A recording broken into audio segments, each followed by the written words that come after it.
Previously on Cinemastrophe. Hello and welcome to Cinemastrophe. Blood Rain was an action-adventure game that came out in 2002. I couldn't help but notice that she's behind bars instead of a fully enclosed prison. That might be a problem when the sun comes up. Nice. Assault and theft. I don't think Rain's gonna have that many friends if she keeps that up. I will not harm you. I only wish to kill vampires. I'm sorry, can we do that again? I'm not sure your acting was dry enough. Ah, come on. Udo Kier, another Uwe Boll movie?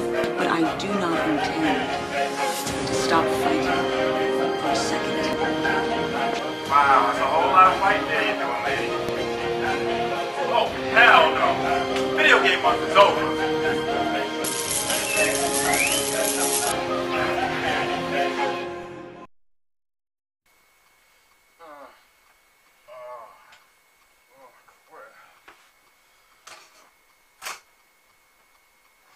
The hell? Where am I? So, you're finally awake. Who the fuck are you? And why am I here? Silence, mortal. You will speak only when spoken to. I am Eustace Augustus Winston III, and you are here because...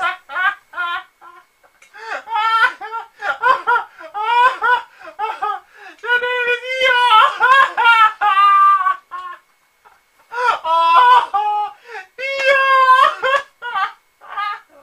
Stop laughing! I'm sorry. I'm sorry. What were you saying?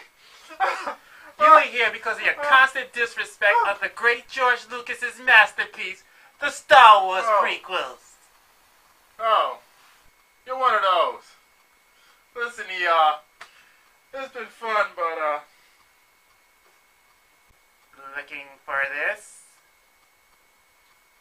son of a, give me that back. I'm afraid you won't be going anywhere until you give the Star Wars prequels a fair and unbiased review. Do you even watch my show? Okay, a fair review. And then will you let me go? On the honor of a Jedi. Fine. I guess I really don't have no choice in the matter, do I? Excellent. This is the Phantom Menace. Hello. Hello. Hello, and welcome to Cinemastrophe. Oh, Bats! Oh! Oh!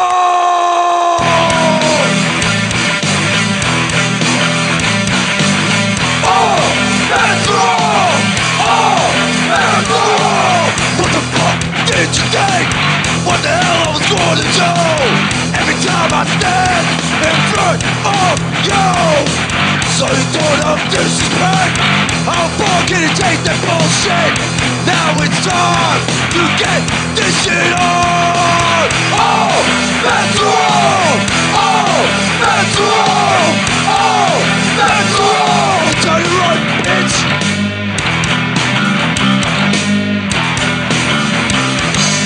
Oh, bats. Oh, oh.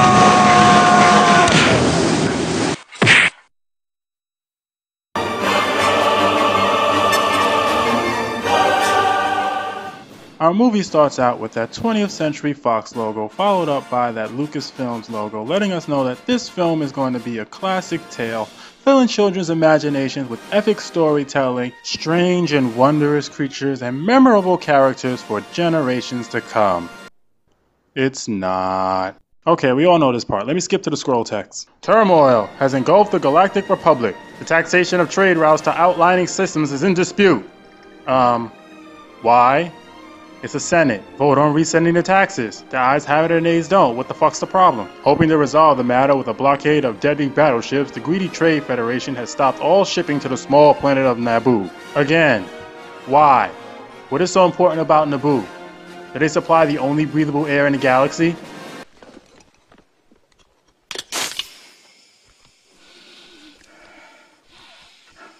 While the Congress of Republics endlessly blah blah blah, basically the Supreme Chancellor sends two Jedis as representatives to bully the Trade Federation into giving into what they want. Well, that's what it says. Here we're introduced to our main Jedis, one of which is Obi-Wan Kenobi, played by Ian McGregor, and the other is...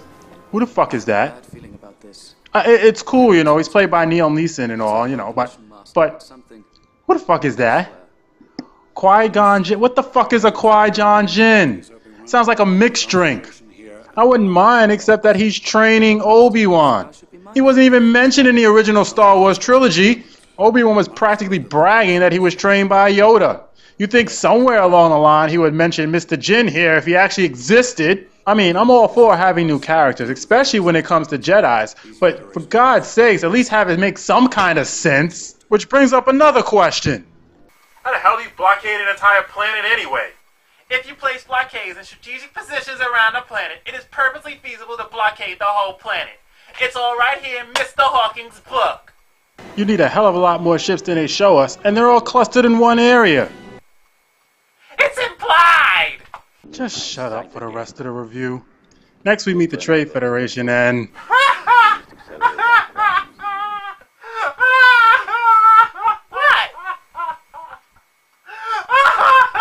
He looks like a talking bass!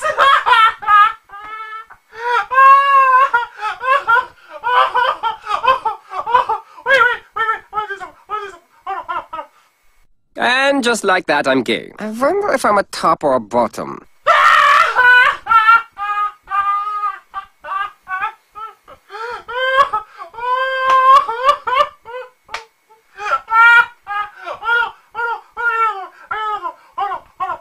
Squidward, try to imagine him in his underwear. Oh no, he's hot!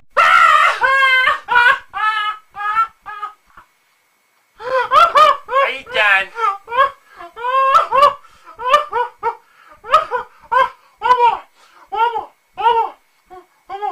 Give me back that filet fish. Give me that fish. Give me back that filet fish.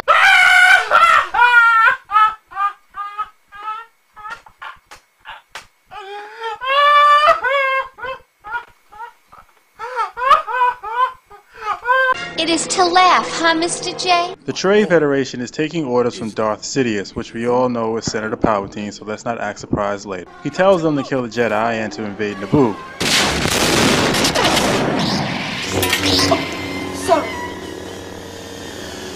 The room the Jedi are in start filling up with gas, so you think they would, I don't know, use the Force to push the gas back through the vents, or cut open the door immediately so they can escape? But no, what do? They hold their breath and wait for the enemy to open the door. Suppose they decide to leave them in there for 24 hours and make sure they're dead. I would have. Bring it out, Corporal. We'll cover you. Roger, roger. Uh-oh. After escaping, they realize that the Trade Federation is sending an invasion force to the planet and hitch a ride down to save the Queen. Meanwhile, down on the planet, Queen Amidala is talking to Senator Palpatine when their communications are jammed. A communications disruption can mean only one thing. Invasion. This is a dangerous situation, Your Highness. Our security volunteers will be no match against the battle-hardened Federation army. I will not condone a course of action that will lead us to war.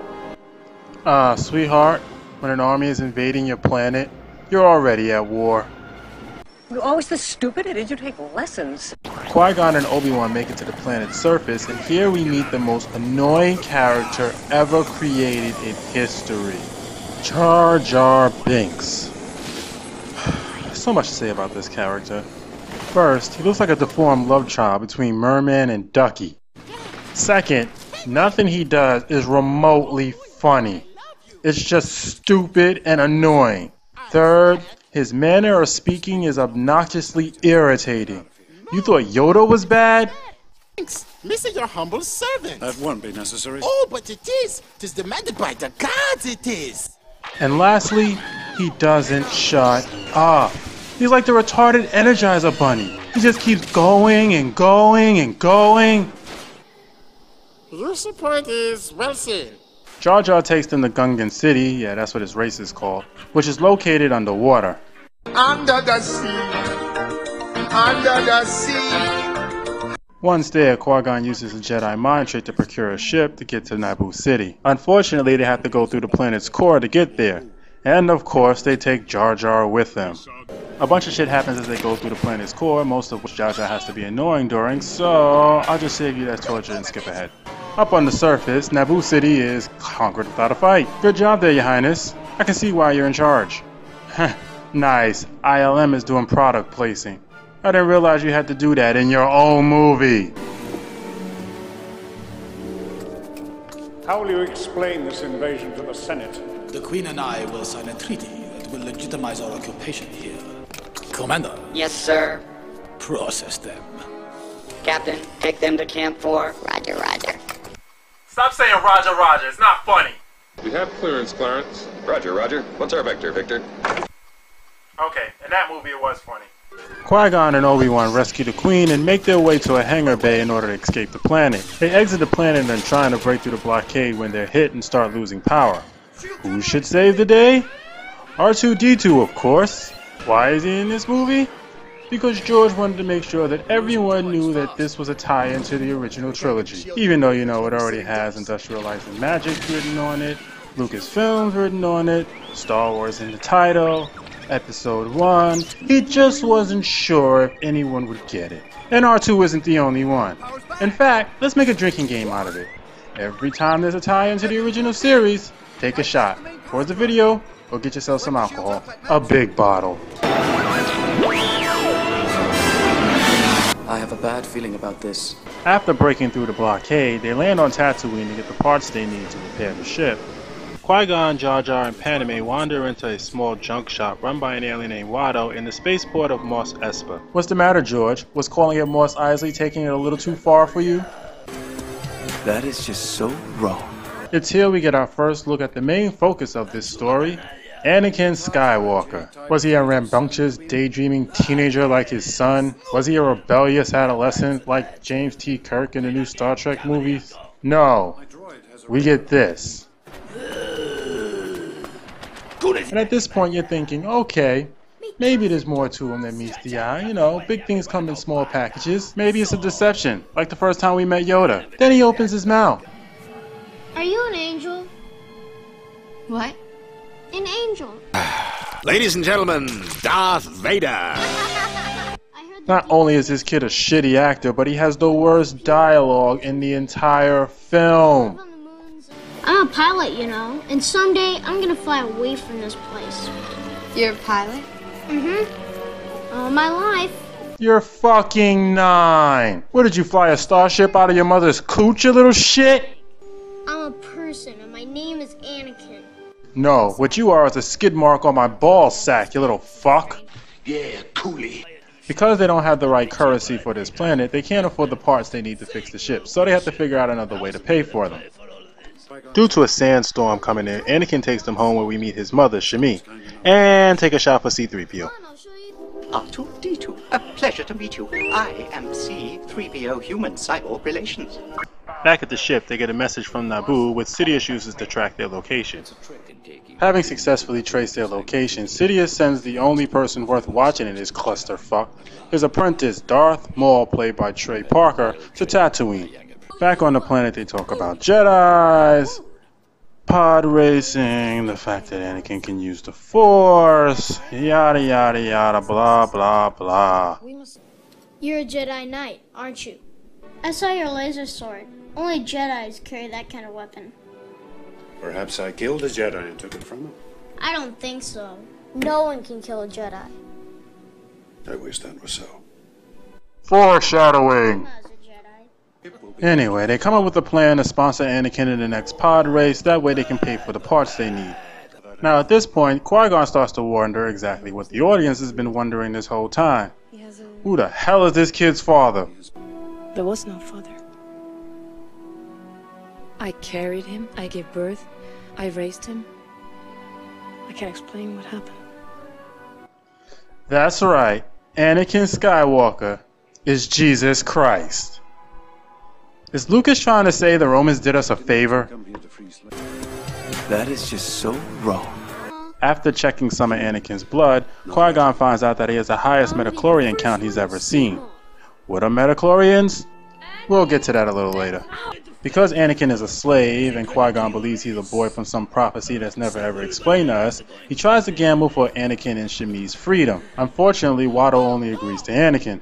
Alright, look, I'm skipping the pod race because it's long, boring, and stupid. Just take one shot each for Jabba, Jabba's aides, Greedo, Sand People, and Jawas. After winning the pod race, Anakin finds out that he's now free, but his mother is still a slave. You're coming with us, aren't you, Mom?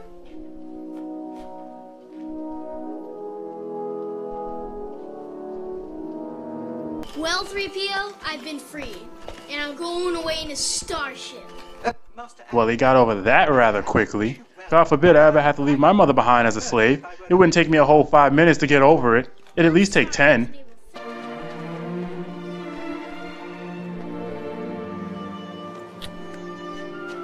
can't do it, Mom. I just can't do it. Honey. What, now he's sad again? No wonder he turned to the dark side. Jesus Christ, kid, pick an emotion and stick with it. Hey, who are you, William Shatner? Calm down. So let's see. Darth Maul attacks them on their way to the ship, they manage to escape anyway, and finally make their way to Coruscant. On Coruscant, Qui-Gon tells the Jedi Council about his encounter with Darth Maul. I do not believe the Sith could have returned without us knowing. Yeah, because if they had, I will strike down upon thee with great vengeance and furious anger. Qui-Gon also tells them about Anakin and they agree to test him. Meanwhile, Amidala goes to see the Senate about the conquering of a planet, and we have to sit through this long, boring political debate in the Senate just to get the Chancellor removed from office. I mean, it's already been established that the bureaucrats are corrupt and they're in charge of the Senate. Really, George? I can do this in half the time. Look! Thanks to the bureaucrats, the Senate has decided to send an investigation team to Naboo instead of helping, and the Chancellor has no power to do anything about it. Next scene! Honorable representatives of the Republic. If this body is not capable of action, I suggest new leadership is needed. I move for a vote of no confidence in Chancellor Valorum's leadership. You see? 20 seconds is all that's needed. No one wants to watch politics in a Star Wars movie. You're not Michael Moore, George. You're not Michael Moore. Now they will elect a new Chancellor. Anakin takes the Jedi test and passes with flying colors, but Yoda senses something in him. Your thoughts dwell on your mother. I miss her. Afraid to lose her, I think. What has that got to do with anything? Everything. Fear leads to anger. Anger leads to hate. Hate leads to suffering. What does that even mean? I can put anything in that phrase and it'll have the same meaning. Chili dogs lead to acid reflex. Acid reflex leads to heartburn. Heartburn leads to suffering. My testicles lead to sperm. Sperm leads to reproduction. Reproduction leads to children. Children leads to suffering. The possibilities are endless. So the council decides not to train Anakin for several reasons. But what's the main reason given? He's too old.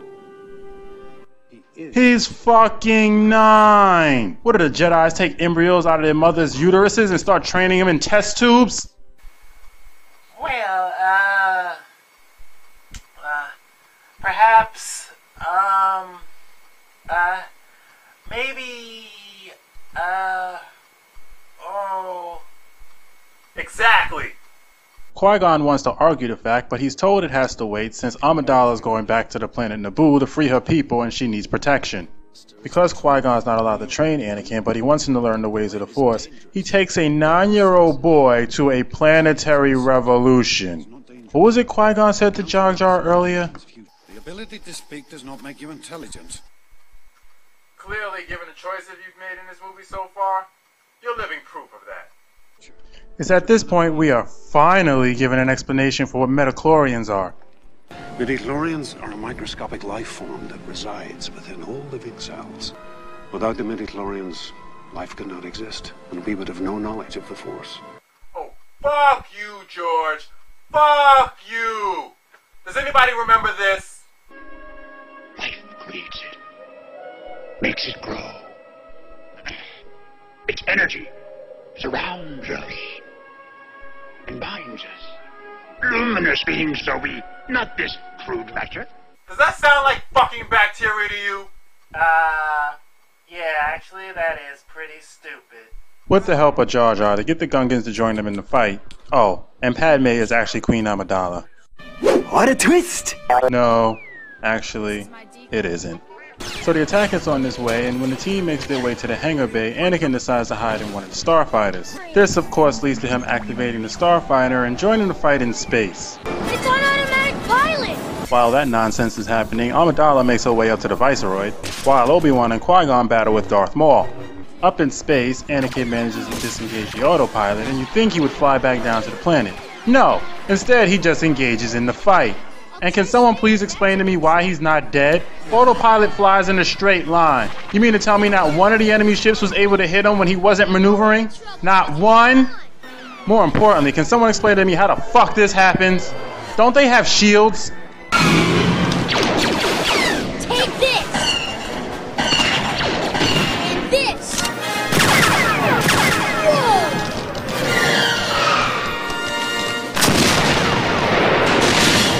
Oops! We're losing power. There seems to be a problem with the main reactor. Impossible. Nothing can get through our shield. Okay, so they do have shields. Then how the fuck did he get in? What, is no shields on the hangar bay? Wouldn't that suck all the droids out into space? Oh, shut up, little shit. Amidala manages to capture the Viceroy. Qui-Gon is killed by Maul. Maul is killed by Obi-Wan. Palpatine becomes the new Chancellor. The Jedi Council agrees to let Obi-Wan train Anakin. And the audience is left with a shitload of questions and a ton of confusion. I believe that our education, like such as in South Africa and the Iraq, everywhere like such as, and I believe that This movie sucks. This movie was a jumble mess. Okay, first let's start with the good. The music is amazing as always, John Williams doing the score. The special effects was fantastic. The action was really good, and 99% of the acting was phenomenal. Now the bad. First, the continuity. There is so many problems with the continuity in this movie connecting it to the last three. You got characters that were supposedly had just met in the last three movies, hanging out with each other in this one. You got characters that were never even mentioned in episodes 4 through 6, showing up in this one, doing things that are supposed to be done by other characters. And you have characters thrown in for no other reason than to tie this movie into the last three. Why did they have to land on Tatooine? It's a galaxy. They could have landed on any other planet. But George had to make them land on Tatooine just to tie it in. And it feels forced and contrived. And that's the key word. Forced. Meaning it was unnecessary. The only characters from the original three films that should have been in this movie was Obi-Wan, Yoda, and Palpatine. That's it. 2. Jake Lloyd's acting in this movie is horrible. Alright? I don't care if he's a kid. It was horrible. Nothing he did was believable. He could be staring off into space and I still wouldn't buy it. He sucked. Got it? 3. This story sucks ass. Oh my god, does this story suck. Half of it is boring and the other half makes no sense. Nothing is ever really explained. I still don't know why Naboo was so goddamn important in this movie. Sure, you could say it was so Palpatine can get elected to Chancellor, but once the Chancellor was removed, it really didn't matter anymore. All he had to do was pay people off and he was in. So why did he care that she was going back to the planet? Why did he need that treaty signed so bad? What was the fucking point? I honestly don't think George spent more than a day writing this script. I think he waited till the night before, ate some peyotes, and wrote down his hallucinogenic dream and handed it in. There, I reviewed your stupid movie. Now let me go. Oh, I didn't say the Phantom Menace. I said the prequels. That means all the prequels.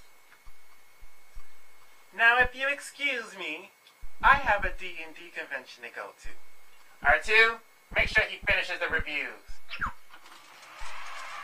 Where there's a whip, there is a way.